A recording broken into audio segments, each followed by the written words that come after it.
Muito bom dia e boa tarde, nonas séries. Hoje nós vamos ver uma parte final do gênero crônica e eu disse que teria que ver com vocês algumas questões bastante importantes que haviam ficado na aula anterior. Nós tivemos prova, enfim, toda aquela parada e a gente acaba esquecendo conceitos básicos. Eu só quero recapitular com vocês é, a questão dos tipos de narrador. Haja vista que eu acho que não é necessário. Eu falei 3 aulas seguidas sobre características da crônica, conceito e tudo mais. E eu só quero recapitular com vocês os tipos de narradores e os tipos de crônica, tá? Então, dentro do gênero crônica, particularmente, nós temos 3 tipos de narradores. São eles o narrador personagem, o narrador observador e o narrador onisciente, tá? Em que eles se diferem? Eles se diferem em alguns aspectos e se completam em outros aspectos, tá? Primeiro aspecto aqui, o narrador personagem. Quem que é ele? Ele é um narrador em primeira pessoa, né? Lembra que eu até pedi para você anotar aquela tabelinha dos pronomes pessoais, para você sempre lembrar que a primeira pessoa é eu. Então, ele é em primeira pessoa, tá? E, portanto, ele é um personagem da história. O narrador personagem é o narrador que conta a sua própria história, tá? Ele participa ali dos acontecimentos narrados. O narrador observador aqui, ele é um narrador em terceira pessoa, tá? Ó, primeira pessoa no personagem, terceira pessoa no observador. Como o próprio nome já diz e é autoexplicativo, né? O narrador personagem, o narrador observador, ele não participa da história, ele só observa, né? Ele apenas narra o que ele vê, ou seja, ele conta a história sem participar dela diretamente.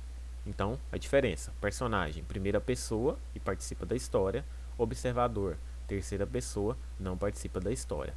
O narrador onisciente, como o nome já sugere, também onisciente, né? Ele pode estar tanto em primeira quanto em terceira pessoa, tá? É, e ele tem total conhecimento dos fatos e das personagens, tá? Por quê? Porque ele pode ser personagem e pode não ser personagem. Só que ele tem todo o domínio da história, tá? Por exemplo, ele pode começar contando a história e de repente ele é personagem, de repente ele deixa de ser personagem e tudo mais, ok? Então essa é a diferença clara. Primeira pessoa, é, personagem. Terceira pessoa, só conta a história. E o onisciente é uma junção dos dois, ok? Acho que não tem muita dificuldade de vocês memorizarem isso. Dentro dos tipos de crônica, eu até abordei rapidamente com vocês na aula passada, né? E eu disse que nós temos aqui, se você contar 1, 2, 3, 4, 5, 6, 7, 8, 9 tipos de crônica, né? Então é muita coisa aí para memorizar e, obviamente, né, muita coisa para você se lembrar. Mas as 3 principais que eu disse, né, eram a descritiva, a narrativa, a dissertativa, não esquecendo também da jornalística, tá? Quais são os principais aspectos delas, né? Por exemplo, a crônica descritiva, ela é aquela crônica, obviamente, narrativa, né, porque conta uma história, só que ela preza pela descrição dos fatos, né? Ela prefere é, dar detalhes mais minuciosos dos objetos, dos lugares, das personagens. Ela vai mais a fundo na história. A narrativa é o tipo de crônica em que você geralmente vai encontrar o humor, a crítica, a ironia. Por exemplo, o Luiz Fernando Veríssimo, aquele autor que eu apresentei para vocês, ele gosta muito dessas crônicas narrativas. E a dissertativa, né, ela pode ser tanto em primeira quanto em terceira pessoa, um fato curioso dela. Ela traz à tona o ponto de vista do autor, ou seja, você tem um determinado assunto, ele escreve a crônica e ali ele dá leve pitada sobre a perspectiva dele sobre aquele determinado assunto. A crônica jornalística aqui, ela tem um viés, obviamente, né? Crônica jornalística, o viés dela é jornalístico, né?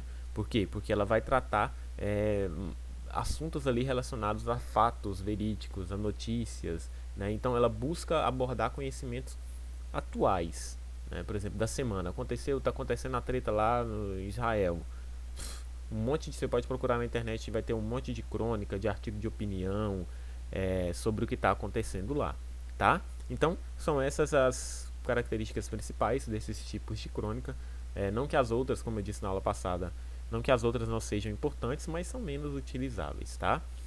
Lembrando que qualquer dúvida eu estou à disposição. Um abraço e até a próxima.